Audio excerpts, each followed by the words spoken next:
Alright, for those who haven't seen it before, welcome to my garden office. I had this built earlier in the year, but I was a little bit ill at the time. Over the last couple of months I've been speccing it out to get it ready for shooting videos in, and I shot the last one in here. Now the reason I got this built is to get quite a lot of stuff out of the house. The house is tiny and I was just overflowing, so I decided I'd either have to move or get an extension, or as it was, I got this instead. It was the cheapest option, but it certainly wasn't cheap. But it's the biggest space I could fit on the available piece of land, and it's a weird shape in a way. It's not ideal. I'd have it much wider if I could. It's quite a narrow and long room, but it's the best I could do. Now by getting this built here though, I could get all my studio stuff moved into here, or the vast majority of it at least, and leave it all permanently set up, not having to always mess around with it. So that was reason number one: get like a purpose-built studio area. Another thing about this is I've got an air conditioner in here, and that is a big plus. Also, when I spec this out, I got a load of plugs put all around the room, as many as they'd give me, and that is something I've always been short of with extension leads and in danger of setting the house on fire.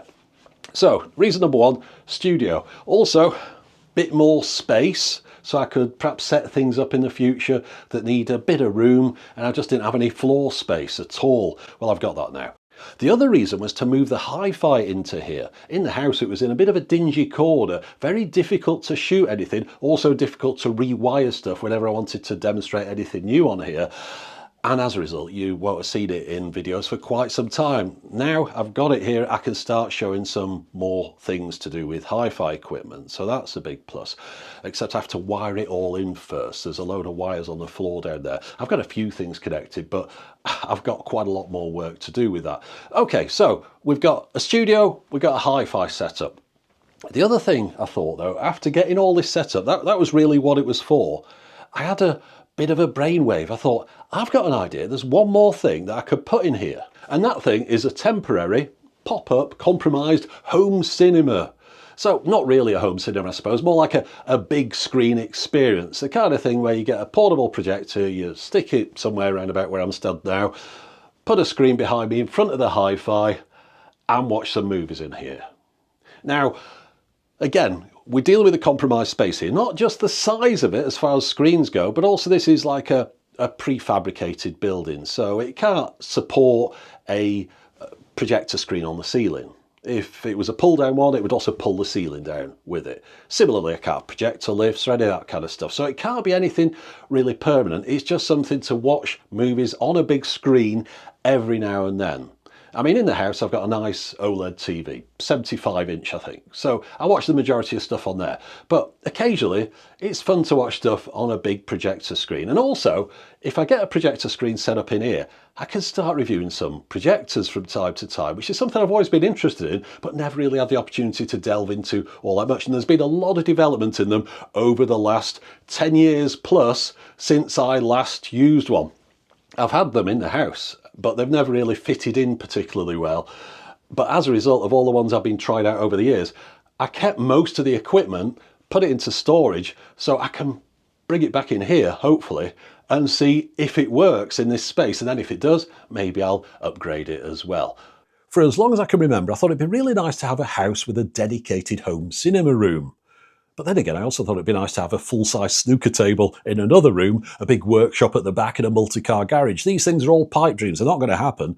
I have to work within the constraints of the limited dimensions of the compact house that I've got and come up with various compromises. And the compromise system that I came up with, well, 16 years ago, I uploaded a video to YouTube about this one, and it was a 720p projector at the time that was being run via component, and that was placed on a stool from IKEA when it was in use, and then it was projected up at a pull-down screen that went in front of the TV. Now that projector in time got replaced with a 1080p model, but I used that setup for quite a few years. And the reason I'm standing here in my garage is because that is the projector screen that was in my lounge. I think it's 96 inches. I just store it in here because I didn't want to throw it away. I thought it was a bit of a waste, and I have used it as a white backdrop in some videos. But yeah, it's not being used as a home cinema screen anymore because the whole setup that I had at the time was reliant on none of the other furniture in the room changing. But of course, furniture does tend to change over time. You see, the problem was that my setup relied on this projector being placed on a stool pretty much against the back wall of the room in a space between a corner couch and a separate chair over here. Well, when it came time to replace that corner couch with something more appropriate, which meant people didn't have to watch the TV at some weird, obtuse angle, we decided to go for a regular couch, which went against the back wall, a typical three-person settee. But that meant there was no place for the projector to go anymore. Of course, you could put it in front of the couch, but then you'd be looking at the back of a projector if you were using the screen. But in addition, there was the issue of the throw distance. The throw distance is how far away from your screen your projector has to be in order for its image to fill out the whole area. And in my lounge, the projector had to be pretty much against one wall, and then this was on the other wall. The whole width of the room was getting used. So of course at this point you get people suggesting, why don't you put your projector on a mount on the ceiling, or perhaps on a drop down lift that comes out of the ceiling, or perhaps on a shelf behind the couch. All fair enough if you're going to have a dedicated home cinema room, but this is very much a temporary pop-up system. I didn't have a very expensive projector, I didn't have an expensive projector screen. I'm not going to go to some big expense to rip the room half to pieces, get it all replastered just for the sake of putting in this cheap home cinema setup. So my next thought to keep this home cinema dream alive was to swap out the projector for a UST, an ultra short throw projector. These ones, rather than being on that side of the room, sit very close to the screen and project upwards. That way, everything would have been next to the screen and it didn't matter about the couch anymore. The only issue with it was that I couldn't fill this size of screen unless I brought it quite a way into the room, so there'd be these wires traipsing across the middle of the lounge. So to have it close where I wanted it, I had to reduce the size of the screen. This one was now too big. I had to get one round about 80 inches diagonal instead. Now, I decided that I wanted this projector screen to hide away when it wasn't in use. The setup that I got at the time was a wall-mounted television screen. I think it was 65 inches, and that was connected to a load of different media player type devices and consoles, etc., that were held in a cabinet on the floor at the front. My intention was to pull that cabinet out a little bit, put the projector screen behind it, but in front of the TV, so that then when I wanted to watch the projector, you pull the screen up in front of the TV and using all the same equipment for both. Now, for this to work, the projector screen had to be motorised because I couldn't reach over the top of this cabinet to pull a manually operated screen up. So I paid for this motorised screen. It was pretty expensive and the setup worked. However, it was very short-lived because unbeknownst to me at the time, when I got it all purchased, UST projectors really don't like any old screen. They'll show up any imperfections in the flatness of your screen. Any geometry issues at all, they really accentuate. It's a bit like shining this torch at a wall. If I shine it dead on and look at it from this angle, the wall looks pretty flat, give or take. If I put my head alongside the wall and shine light along it, I can immediately see all the imperfections of this, and I can actually see that this one bends in a little bit. Yeah, so my UST projector with its light coming in from this very narrow angle up onto the screen really showed up any imperfections, and it turns out my screen really was quite rippled. It was especially noticeable on any scenes where the camera panned across them, or perhaps somebody even just walked across the screen. It was very distracting. In fact, it took you out of the movie all the time. It was basically completely unsuitable for the job. I later discovered that for my UST projector, I should have bought a special kind of screen. Your regular ones just aren't suitable. First off, you need one that isn't rippled, and for that you either get a fixed screen, which is just a frame with a screen on it that you attach to a suitable piece of wall, which I didn't have, but for a stowaway one, I should have got one that was tab tensioned.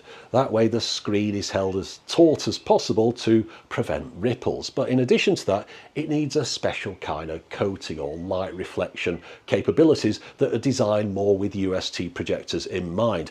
ALR screens are quite common, ambient light rejecting, but because your projector, rather than being dead on and bouncing the light straight back to you, it's down here bouncing it up. You don't want your picture going up there really as far as the brightness goes. You want it going straight back, so you get screens with these kind of louvered, very fine coatings. It's a little bit beyond me, but at the time when I was buying my UST projector, it was very early days. I imported mine from South Korea. It wasn't even out here at the time, and it was one of the very first home cinema UST projectors at a sensible price you could get.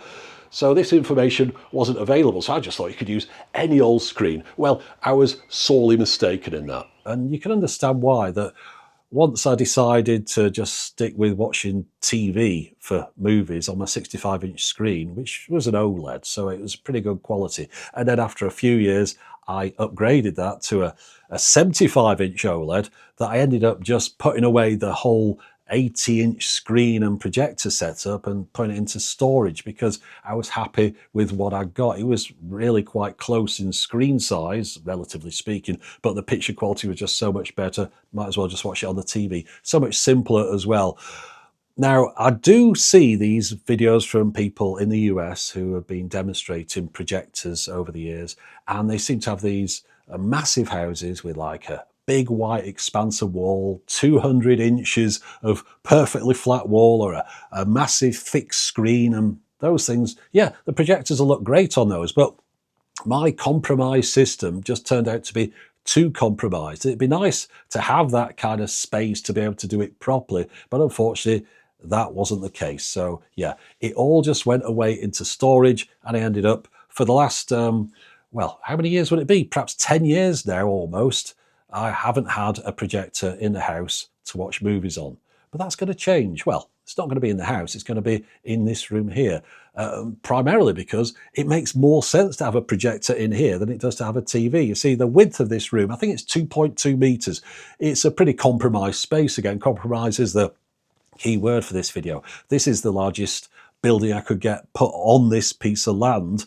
And yeah, it's a narrow, thin space. I wouldn't want a screen like on a wall and then me trying to sit opposite it because, well, one, it wouldn't hold on the wall, but two, that's just too close. Once you perhaps put it on a stand and you put a chair over there, you've got your face up against something. So no, I'm going to be instead just using this temporary pop-up screen in front of my hi-fi. So I've dug out that wibbly wobbly screen I used all those years ago. I'm going to give it another go, but this time I'm not going to use it with an ultra short throw projector. I've learned my lesson with that one. I've still got the 1080p projector that I used all those years ago. It's out of date now, but hopefully it should still work, and I'll be able to see if this screen is actually decent enough to watch with a straight on light. If it isn't, maybe I'll have to go shopping for screens, but let's find out. Okay, so here's my motorised projection screen. I pulled it from behind the couch where it's been gathering dust for about almost 10 years. Of course, not something I really wanted to get rid of because I thought maybe one day I'll find a use for it again. Hopefully today's that day. We'll see if it's any good in a moment. Also, you don't really want to transport this thing anywhere because it weighs an absolute ton and it's rather long. I don't know if it'd fit in the car. It's just under 2 meters from one end to the other. I mentioned before this room is around about 2.2 meters in width, which is really quite narrow. If you want a conversion, that's the same as Chewbacca. No, seriously, Peter Mayhew, who was in Chewbacca, he was 7'4". 7'4" is 221 centimeters. So there you go. Right, well, let's pop this down on the floor and plug it in and see if it's any good with a front projector, something I never tried it with back then. So hopefully it's going to be usable. Otherwise, this is a heck of a thing to get rid of. Give me a second. Oh, God.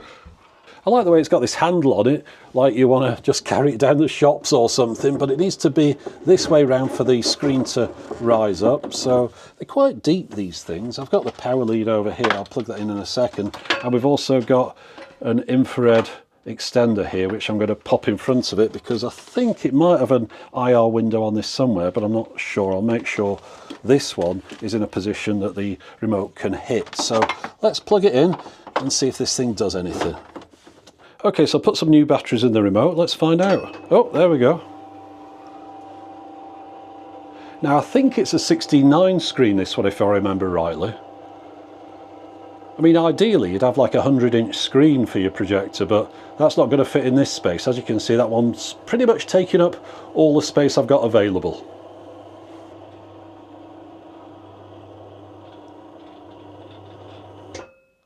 And there you go. It's auto stopped at that height, so that's the maximum it will go to. Let me just go and stand in front of it.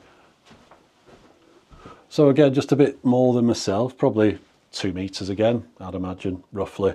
But you can see here, the wobble on that, it's not very tensioned. So hopefully that's not going to show up on the images. It's not like even a pull down one, where the gravity will pull the screen a little bit more taut. This one is just relying on, well, the mechanism, and it's not brilliant. Okay, let's get the projector out and find out. I thought it'd be a good idea to have a look at the results from this ultra short throw projector before we move on to the other one. So this is the LG PF1000U, and the bulb is here, and it bounces off this mirror and then it goes up towards the screen. I've had to lower the screen to get this to work properly. I haven't got a suitable stand for it. It's a little bit awkward with regard to its positioning, and also especially when it comes to matching it up with the edges of the screen. It's not the kind of thing you can easily just get out, set up, and you're ready to go. It's a bit of a pain in the neck, but anyway, you can have a look at the results from this. Okay, well, first thing to point out, not a brilliant black level on this. I've closed the blinds in the room. There's still quite a lot of ambient light. If I was planning on using this projector in this room with this screen at this time of day, I'd have to get blackout blinds. But I wonder if a different screen material will give better results. There's supposed to be a black square around that, and you can not really make that out at all. So yeah, not great. And also you can see all that wibbly wobbliness. I'm going to see if I can get a screensaver on this, which gives a good demonstration of the issue that when things pan across the screen or move across it, you get a wobbly effect on them, which is really quite distracting. So let me have a look at that. Okay, so I've been looking through these screensavers to try and find one that really demonstrates the issue I'm having with the geometry of the screen. And I think the best thing that I found is not to play one of the videos, but just to have a look at the text here at the bottom. Watch what happens as I scroll across. You can see, hopefully, that it goes in and out. There's a kind of bulge somewhere in this area, and it's very noticeable. Like that section's higher up than this. Yeah. I'll bring up a geometry screen and hopefully we can see that a little bit better. Yeah, now I don't know how well this comes across on camera, but at this bottom corner here, that seems to curl forwards and then it goes in a bit at this point, back out of the middle, back in there, but when I touch it, it's like a wave going across there. Obviously, this has no kind of tension in it whatsoever, and it does make me wonder whether this screen is going to be any use even with a regular projector rather than a UST. Let's find out. Right, well, here's my 1080p projector, which was replaced by that ultra short throw one, but I think this is probably going to give me better results. It's been a long time since I've used this. Let's hope it's still functioning. Right, now I'm going to have to figure out a better table on this, but just for the moment, let's just see if this is operational before we start messing around. Well, we've got the power going through to it. It's got a lens cap on the front. I'd imagine it's barely had any hours on it at all, this one. Right, let's see what this looks like. Right, now you can see with this one, we're not even filling the screen from this distance. I need to be quite a bit further back due to the throw ratio, but we'll just get it roughly on the screen, and we're not going to have the keystone in just perfect, but I just want to give it a bit of a go to see if it's going to be doable.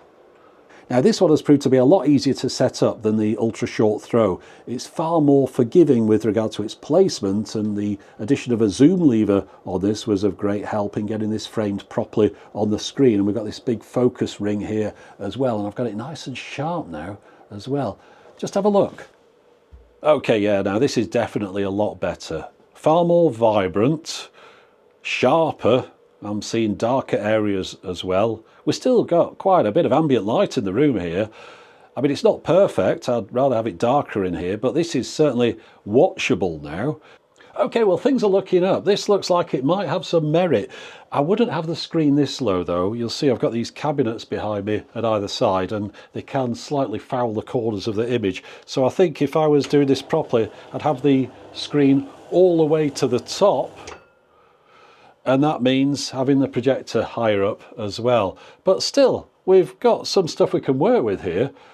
One issue you might have noticed, though, the speakers are behind the screen. This isn't an acoustically transparent screen, but that's not a problem, because you might have noticed also that I've been using an Apple TV with this. And with an Apple TV, I can send the audio off to these HomePods. I've got 2 of these.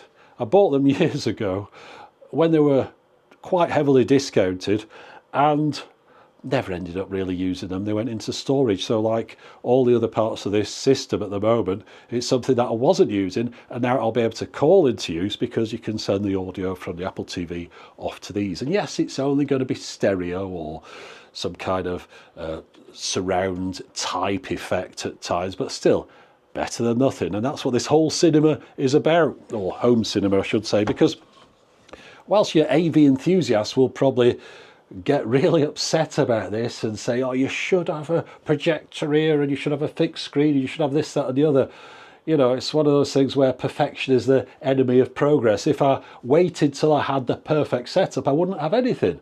As it is, if I can get this set up just how I like it for the moment, I can be enjoying some movies on this in the evening on a nice big screen in this room, perhaps on my own, nice glass of whiskey or whatever, whilst meanwhile those same AV people are just arguing against each other about what the perfect setup is and never doing anything. So yeah, don't mind me, I'll be watching some films. You just get on and have a nice little argument. Right, meet the new projector stand. Only temporary, of course, but I just wanted to raise the projector up to a point where I could have the screen at the height I wanted it. Now, this step ladder I had to put on a couple of CD cases at the back to get it level. I just wanted to mention something about this. This is a BenQ W1080ST. Looking at Projector Central, it came out in 2013.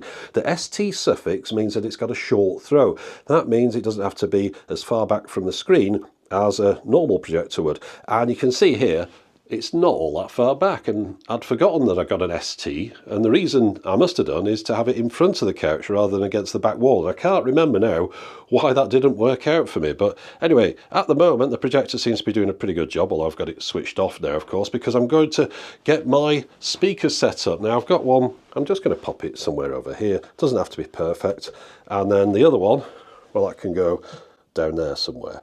Now I just need to set this up to have the audio output come through the speakers, which I've already set up as a stereo pair. I'll mention while you're watching this, I have also ordered some blackout blinds for these windows, so don't worry about the fact the screen looks rather misty at the moment. Let's see if we can watch something with a bit of audio on it to see what kind of quality we get out of that.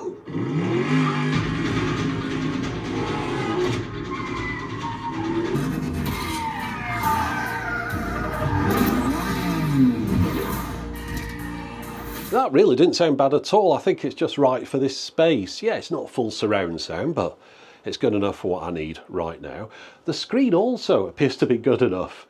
I was really thinking that this might be a bit of a write-off and I'd have to swap it out for a manual pull-up. I couldn't afford to get an automated one again, but a manual one of these, if you got it with a tab-tensioned screen, still around 500 quid, so I'm glad that I don't have to spend that right now. And the great thing about this one is, just hide it away at the push of a button and it looks like there was nothing there. I mean, it just sits on the floor in front of the hi-fi in a space that wasn't being used for anything, and in fact it hides away a few cables as well. So yeah, we've got the video, the screen, the sound, but yeah, there's still plenty of room for improvement. And one of those is the fact that this projector is connected up to this Apple TV. It's fine for streaming services. However, I do have a massive backlog of Blu-rays that I'd like to watch on this screen, or have the option to watch, and I've got a spare Blu-ray player or two that I could use in here. The only issue is that if I was to connect this up to the projector, I can't send the sound out to these speakers here because the projector predates EARC, the Enhanced Audio Return Channel. That's the ability of a device to send the audio out that's coming in via HDMI. So if it had EARC, I could plug in this Blu-ray player into the second HDMI on the back. It could then send the audio out from that to the Apple TV, and then the Apple TV could send it off to these speakers. As it is, I could just listen to the audio through the inbuilt speakers or set up a whole different audio system just for the Blu-ray, which isn't really ideal. The other issue with this projector is that I'd really like something that was a little bit quicker and easier to set up. Bearing in mind that this is supposed to be a system that I just bring out into the room whenever I want to use it and then stow it away when I'm not using it, it's fine with the screen. I can just push a button for that. When it comes to the projector though, mounting it on these steps, which is what I would have done permanently, but just putting it on here and trying to get it pointed at the screen so that it was lined up with the edges of the frame, it took me about 15 minutes to get that right. That's something that could get old really rather quickly. And a lot of these more modern projectors promise to automate the process of lining the image up with the screen. Now, of course, the AV enthusiasts will immediately say, you don't want to mess around with any of that stuff, it degrades the picture quality. However, maybe the convenience outweighs that when it comes to this meager setup that I've got here. So that's something that I'd like to find out about. Do those projectors really make setup an awful lot easier? So with those things in mind, I thought long and hard about this for, I don't know, a couple of minutes or so, and decided to order myself a new projector. I say new, I mean refurb, but it's a new model to the market. It seems to be well received. It seems to have all the features that I'll need. So I'm going to be reviewing that, hopefully, in a future video. But even with the setup I've got, I mean, this is leaps ahead of anything I could have dreamed of as a child. I think it takes the perspective of someone who grew up watching well-worn VHS rentals on a 21-inch CRT to appreciate just how much better things are nowadays. Of course, yeah, I do need the blackout blinds in here to really be able to watch things properly, and I think those are turning up in a few hours. And then I'm going to sit here and watch a movie on this projector, and then hopefully on the new one after that. But it's so nice to have this amount of space to be able to play around with this stuff.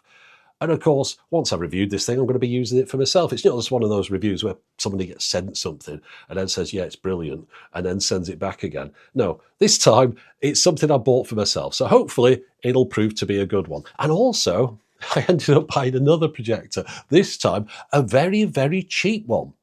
Ridiculously cheap for what it promises to do, and hopefully that proves to be worthwhile. Now that one, if it is any good, I'm going to give it to my brother-in-law, who's been going on about having one that he could project on the side of his caravan when he's out camping or something. I thought it'd be a nice present. So hopefully that'll be worth looking at as well. So we've got all this stuff lined up for the future, all because I've got this nice space that I can set things up in now. So I hope you've enjoyed having a look at this one. It's a bit of a preamble to the next video, but I didn't really want to go into the video review of a new projector and then show it on an 80-inch screen and have everyone go, why is he showing it on an 80-inch screen? What, this is rubbish. This guy doesn't know what he's doing. Yeah, it's all about a load of compromises, but still you can do a heck of a lot in a small space with relatively modern technology.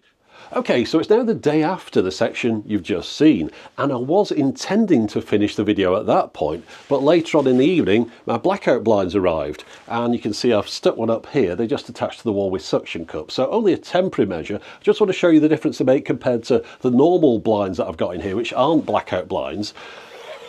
That lets quite a bit of light in. That was what was causing all the issues with the screen. Now, I never intended when I got these for them to be blackout blinds. I wanted a bit of light to come into the room, a bit of ambient light, but when it comes to a projector, they don't like that. So let me now show you a little bit of footage, hopefully not hitting any content matches, of what it looked like when I got this room nice and dark. It makes a heck of a difference. Okay, well, starting off with that grid pattern, and if you go looking for issues, you can see some just about, but it's certainly not as pronounced as it was with that UST projector, in the same way that scrolling through these, the text doesn't bulge in and out quite as much as it did before, in fact, barely at all, really. And then if you go looking at one of those screensavers, you won't really notice any issues with the image. But this is all slow-moving stuff. Let's look at something with a bit more action.